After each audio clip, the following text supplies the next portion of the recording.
मध्य प्रदेश के एक छोटे कस्बे सोनवानी में एक संयुक्त परिवार रहता था।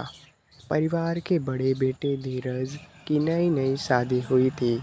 उसकी पत्नी थी गुनगुन, नाम के जैसा ही मुस्कुराहट लिए हुए, सजीव सादगी से भरी हुई लड़की। घर में छोटे देवर अर्पित भी बहुत महान था। कॉलेज में पढ़ता था, शांत और गहरे सोच का मालिक। गुनगुन जब पहली बार घर आई तब अर्पित ने बस देखा और देखता ही रह गया। कोई भाभी को माँ जैसा मानता है, कोई बहन जैसा, लेकिन अर्पित के दिल में पहली बार कुछ और हुआ। अर्पित कभी कुछ कहता नहीं था, पर भाभी की हर बात में उसकी आंखें जवाब देती थीं। भाभी के बाल खुले हों या बंधे हों, अर्पित हर रूप में देखता और हर बार दिल हारता। गुनगुन ने भी उसकी खामोश नज़रों में कुछ महसूस किया था, लेकिन वो कभी अपने एहसासों को नाम नहीं दे पाई। एक दिन बारिश हो रही थी, बिजली अचानक चली गई। गुनगुन और अर्पित छत पर खड़े थे। गुनगुन बोली, तुम मुझे बहुत ध्यान से देखते हो अर्पित, क्यों?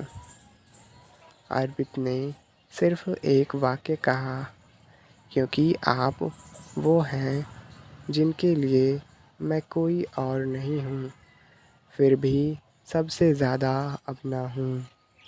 धीरे धीरे दोनों के बीच शब्द कम, एहसास ज़्यादा बढ़ने लगे। अर्पित उसकी पसंद के गाने सुनता, वही रंग पहनता जो गुनगुन को पसंद हो। एक बार गुनगुन बीमार पड़ी। अर्पित ने पूरी रात पानी पिलाया, दवाई दी, यहाँ तक कि उसके माथे पर कपड़ा रखकर बुखार कम करने की कोशिश भी की। गुनगुन ने उसकी आंखों में देखा और कहा, अगर तुम मेरा देवर ना होता तो क्या होता अर्पित? अर्पित की आंखों से आंसू गिर पड़े। उसने बस कहा, शायद मैं आपका पति होता।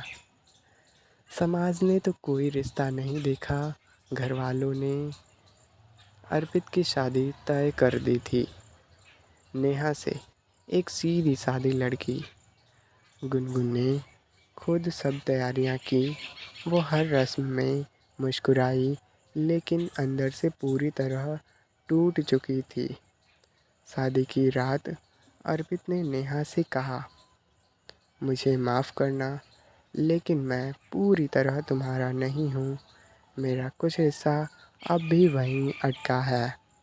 भाभी की मुस्कान में। नेहा ने आंखों में आंसू लिए कहा, मैं तुम्हारी अधूरी कहानी का एक नया किरदार बन सकती हूँ, लेकिन उसका स्थान नहीं ले सकती। एक दिन अर्पित और गुनगुन मंदिर में अकेले मिल गए। गुनगुन ने पूछा, क्या अब भी तुम्हारा दिल मेरा है?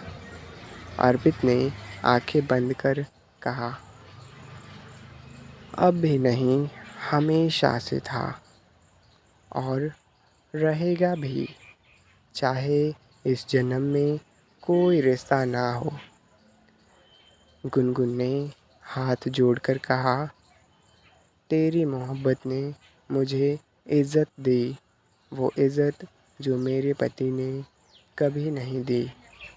शायद इसलिए तो मेरा था, पर नाम नहीं पा सका। कुछ मोहब्बतें रिश्ते नहीं मांगती, वो बस दिल से निभाई जाती हैं।